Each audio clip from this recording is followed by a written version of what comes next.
Happy Sunday. Happy Sunday. Wonderful to see everyone here. Thank you so much.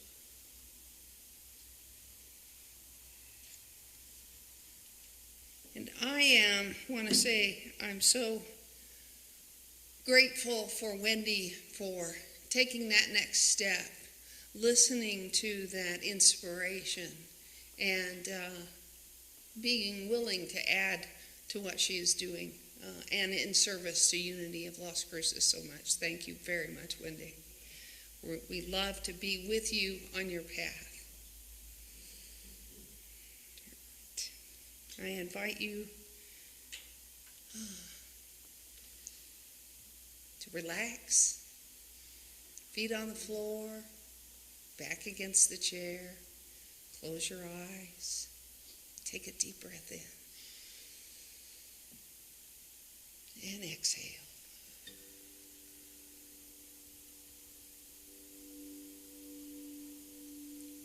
Take another deep breath in and exhale.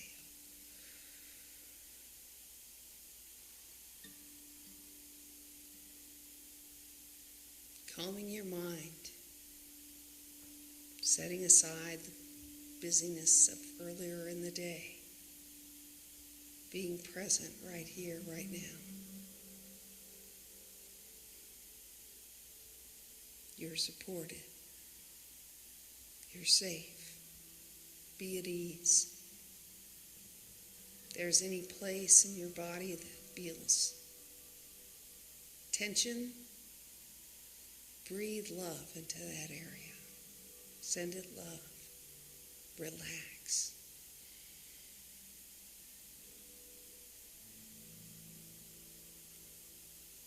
Think about those wonderful cells of God energy throughout your entire body, just vibrating with the love of the divine.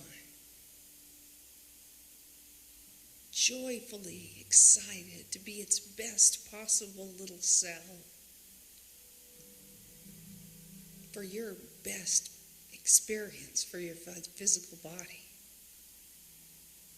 Just see the little happy faces on the cells.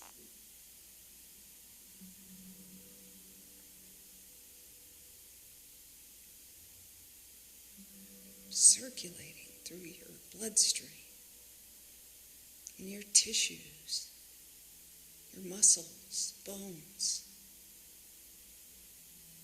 all the organs. These happy little cells, they are so excited to be on this journey with you.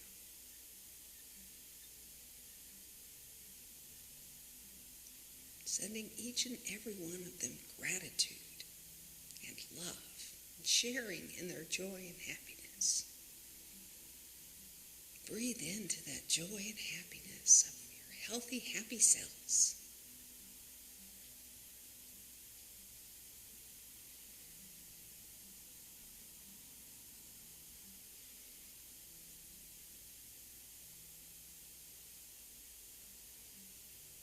Saying silently and aloud, there is only one presence and one power in my life, God the good, omnipotent.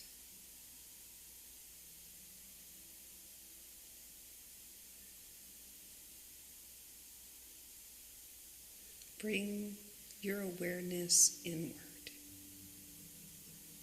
Feel the presence of the divine within your heart.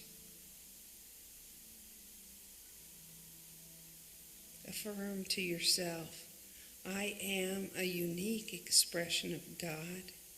I am guided by divine wisdom.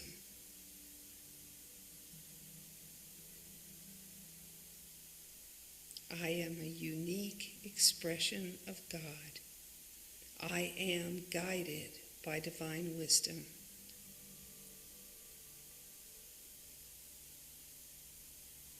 Rest in that truth. Allow it to settle deep within your being.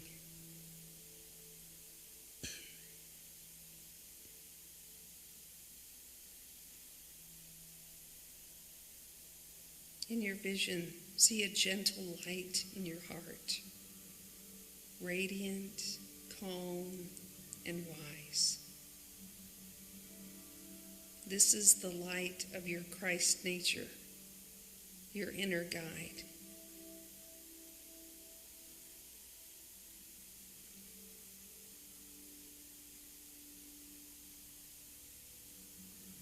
Ask within, what is mine to do? What is my soul here to express?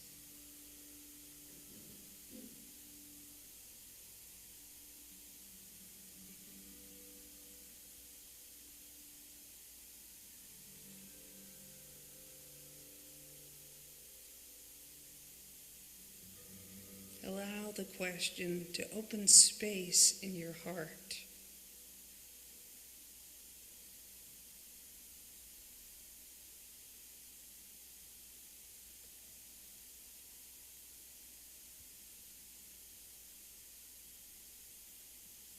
What is my soul here to express?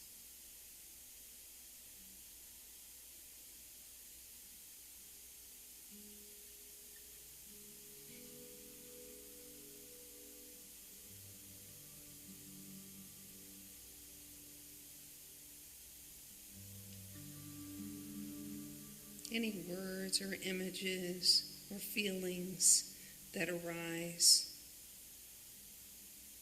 receive it with love and gratitude.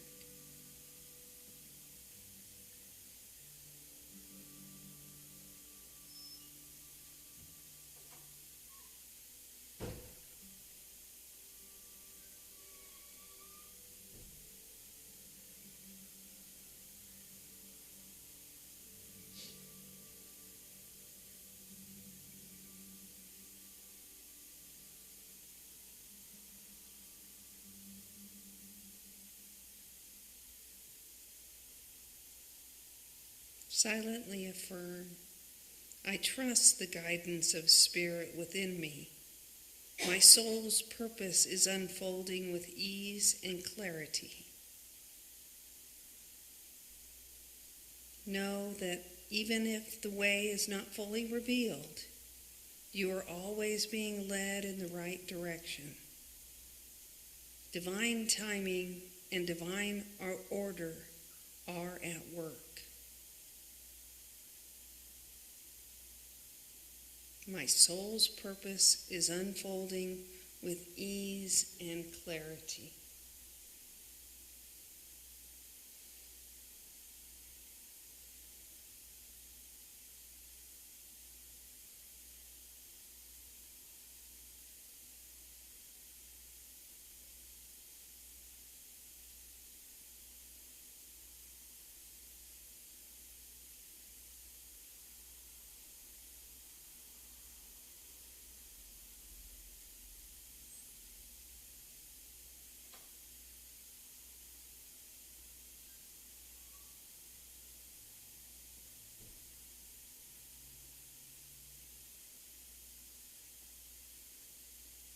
Breathing into that time of guidance and wisdom, feeling in our heart what we have received is divine order. It is perfection. It was received at the right time, at the right place.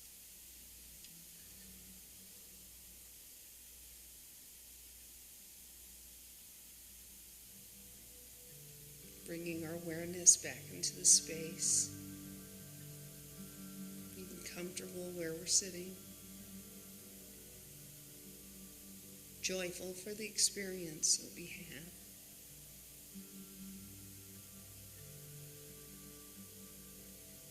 Taking another breath in and exhale. And when we're ready, open your eyes.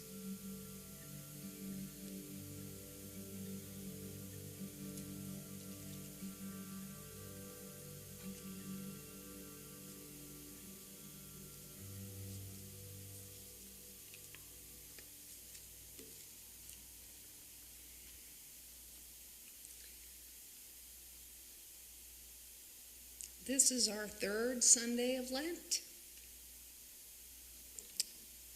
The reading from the Lent booklet, Jesus honored his calling.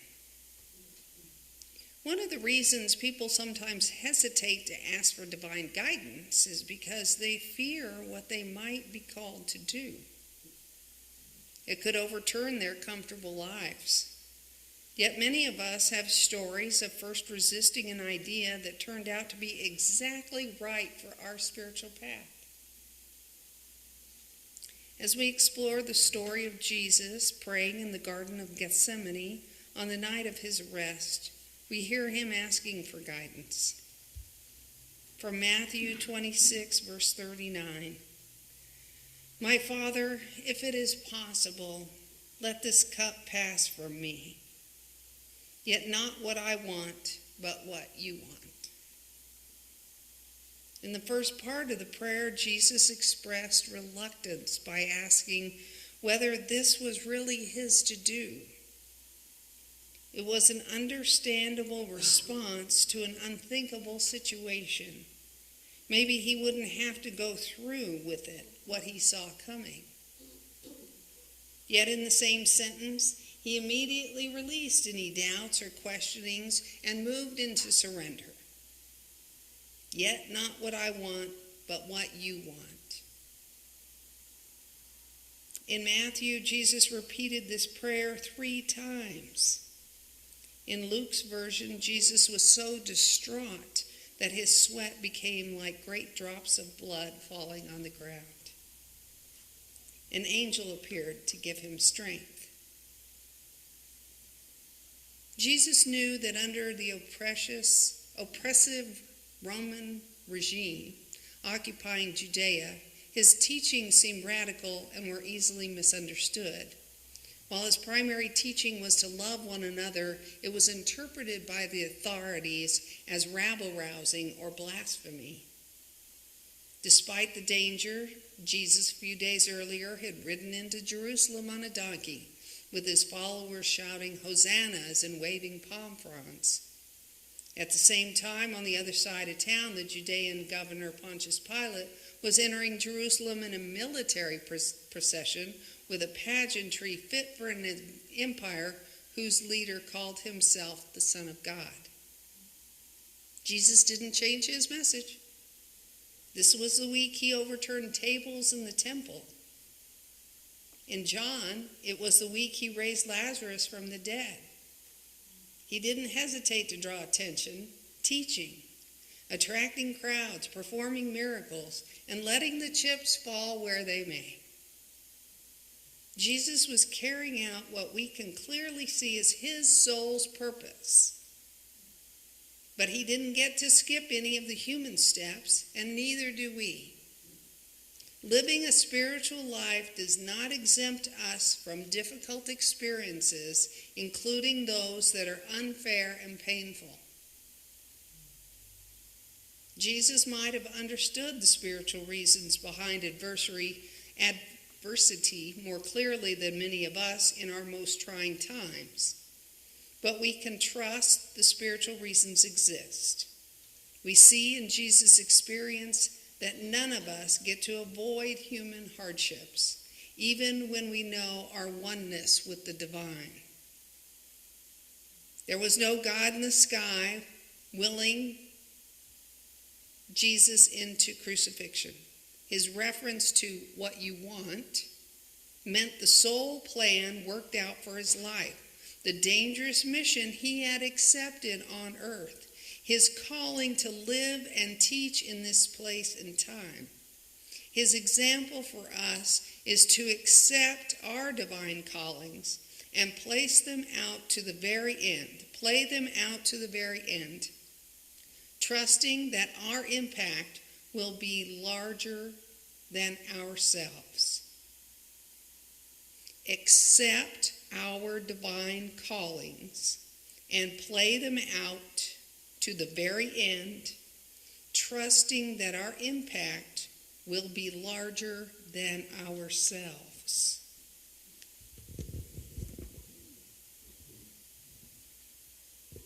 we have been talking a lot lately about what is ours to do. And I really was so excited when Wendy talked to me before service about what she felt she was guided to do. And I was like, hey, that's all about my message today. Yay! I love it when a plan comes together. And how many times does an opportunity come to us and we don't take it? And then down the road go, wow, I wonder what had happened if I had taken that path. And as we do our spiritual practice through our life, we open ourselves more up to receiving that guidance from the divine with more acceptance, more love, more willingness to take on those actions. Because sometimes the guidance we receive can seem very frightening. Oh, I couldn't possibly do that.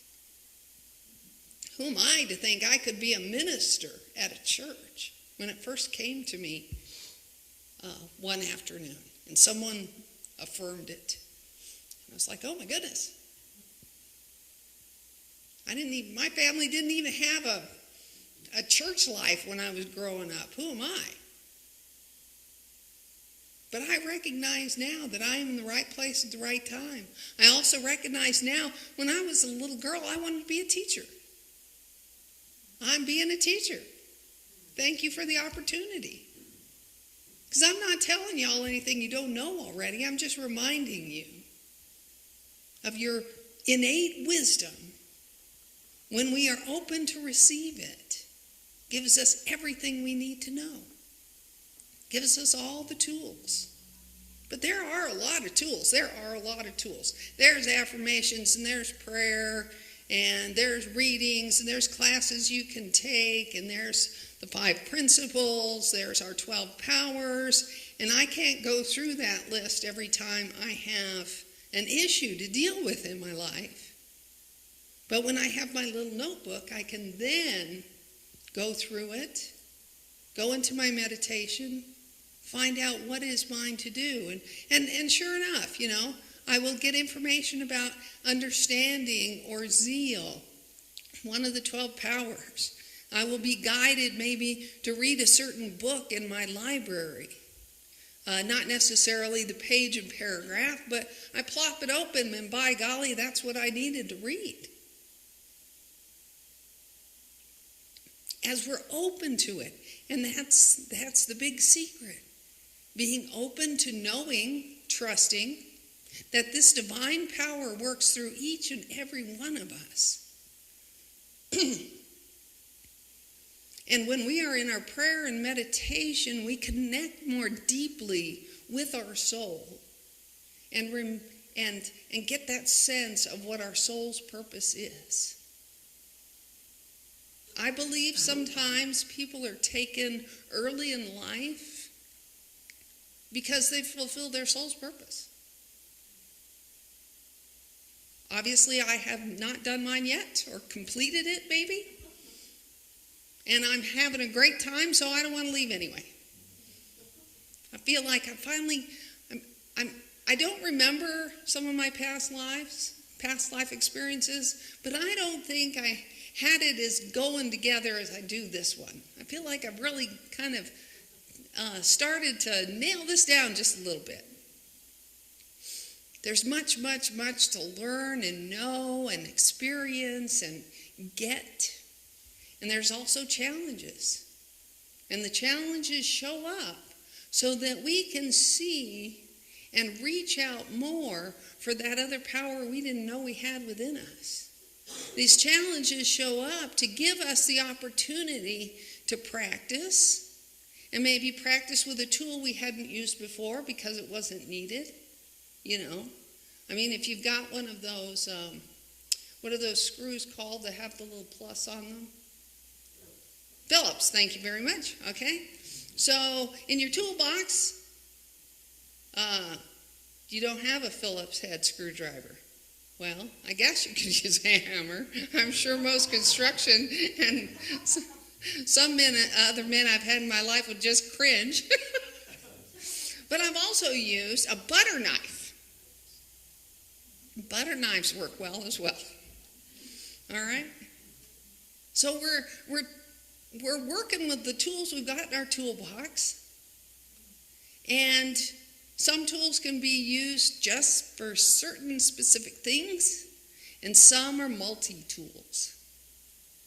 And as we have these experiences come into our life, whether it's personal or on a world level, these are the tools that are available. And if we can't find quite the right one, then we go looking for other tools. And you get those through things that you might hear on a YouTube channel, or something you might hear here on Sunday, or something you'll read in one of the booklets, or the Daily Word, or you're here inspirationally for someone else. Being open and not keeping your head down and going, oh, it's terrible, it's terrible, it's terrible. No, be open to receive. Know that this is happening because light is coming. Light is there. It's not coming, it's there. It was in this week's book reading. She had written, "The sky and sun are always there. It's the storms and clouds that pass by." I really like that. It's very succinct, but it tells me instantly about faith. No matter the appearance, the sky and sun are always there. The light is always there, no matter the appearance. And that's something I can keep in my toolbox, because it's something that grabbed me that I can remember. And it affirms my faith in that divine universe and that wonderful energy that's in the divine universe. And working with the reading today about our soul's purpose, it's not something to be afraid of. And if you don't know what it is yet, it's all right. You got plenty of time. You got plenty of time. It will come to you at the right time, in the right space, at the perfect moment. And you may know partially what your soul's purpose is, and you're already working towards that because you recognize that passion for something, passion for social justice, or passion for animals, or passion for children, teaching, whatever it is. You already have that passion. That's part of your soul's purpose, and you're doing the work. If you feel like you're just going day to day, you get up, you do something, and there's no real emotion or passion or love in it, then do some work in your meditation and prayer practice. Open up for some guidance. Get in touch with your soul. It wants you to fulfill your purpose before you finish this life experience. And it knows that you are the best person to do it. Through your music, through your writing, through being a mom, being a dad, being a teacher, being a coach, being a legislator, running a country. Soul's purpose. Everyone has their soul's purpose. And as we are all one, we want our experience to be wonderful, and we want everybody else's experience to be wonderful as well. And we send that out to the universe with our prayers of love and light.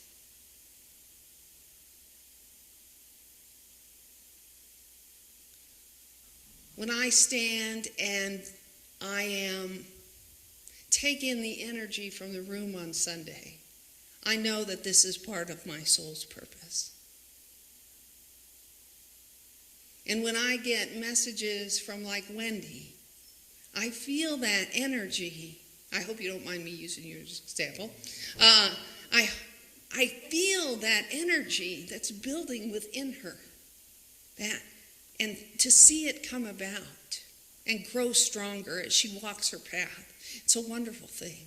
And when you hear different people talk, maybe on TV or at a rally or something, you can feel their energy and their passion.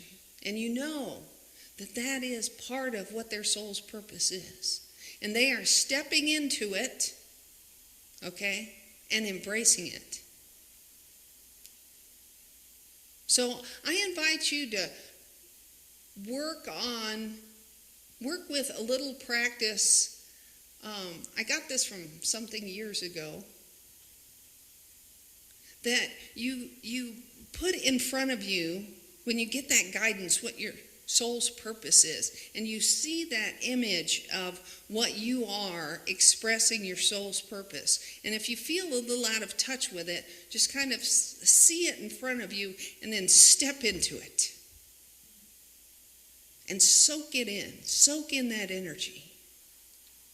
Just that little one step can be very powerful. Very powerful. So practice this week in your meditation, focusing on your soul's purpose, getting more energy behind it, getting more insight about it. And if you feel a hesitation, put that image out there and step into it. You are all powerful divine beings. We are all powerful divine beings. I'm not going to be left out. And enjoy your week. Thank you.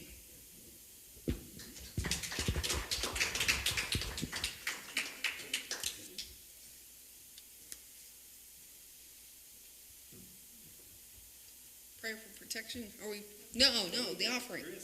No. Oh, special music. I apologize. I was just moving along, wasn't I? Oh. You were so deep in I your was busy message stepping into it. I tell you what. And stepping into our beautiful special music, we welcome Chris Sanders. Thank you. Hello, Jennifer. You know, this is, it's so good to be here. It's so good to be here. And you're talking about how everything comes together. And this is a Lenten song. Because in this and world that we live in struggle and joy at the very same time. And when you're talking about this song is all about grace. And I love the word grace because that is that, you just described it just now. It's that stepping, whether it's an effort or whether it's effortless, grace is that presence that embraces us and makes things possible, makes our life possible. And I love playing your piano here.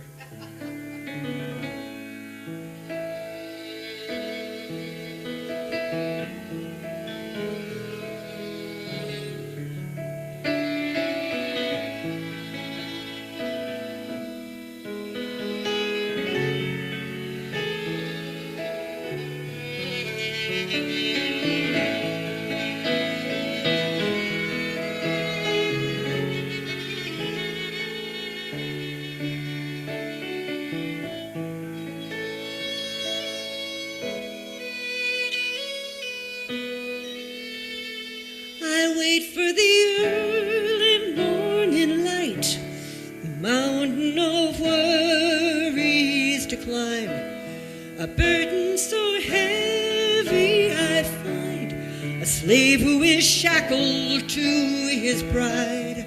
What can I do on this land? The harder I push, the more I slide. The rocks they roll out beneath my feet. I fall to my knees, my hands they bleed. State of grace, shine your light. divide. Lift me up, set me free. Lead me from darkness into peace. State of grace.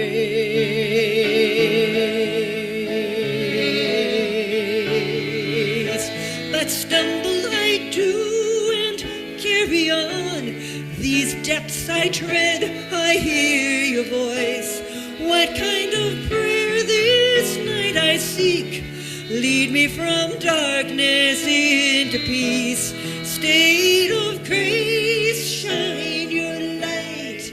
Carry me o'er this great divide. Lift me up and set me free. Lead me from darkness into peace. State of grace.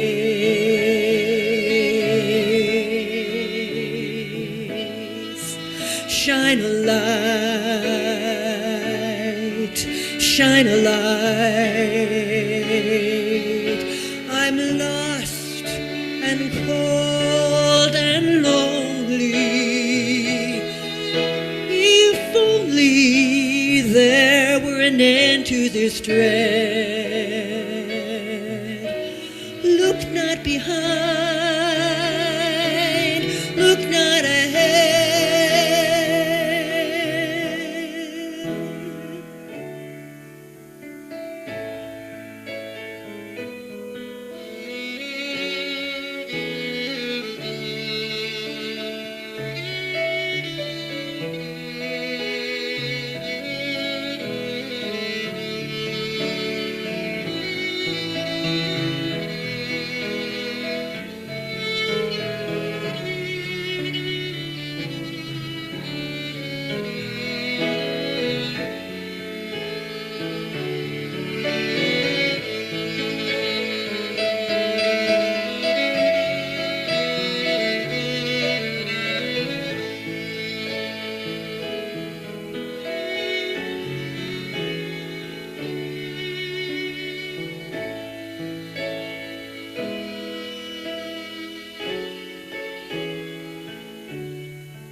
Look unto me and you will find the light you seek, the hill you climb, revealed in dawn, the light inside. State of grace, shine your light, carry me o'er this great divide.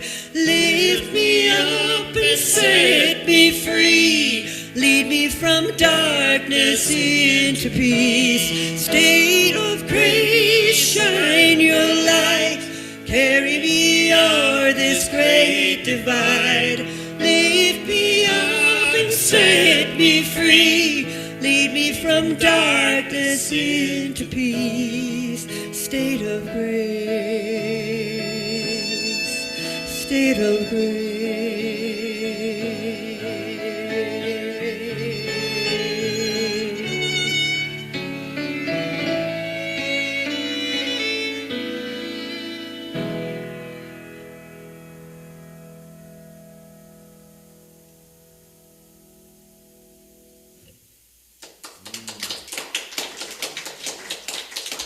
Thank you. Doug, that was just beautiful. That was Chris Sanders. Thank you. And that song was written by myself and Steve Smith, so you know two credits. Steve Smith.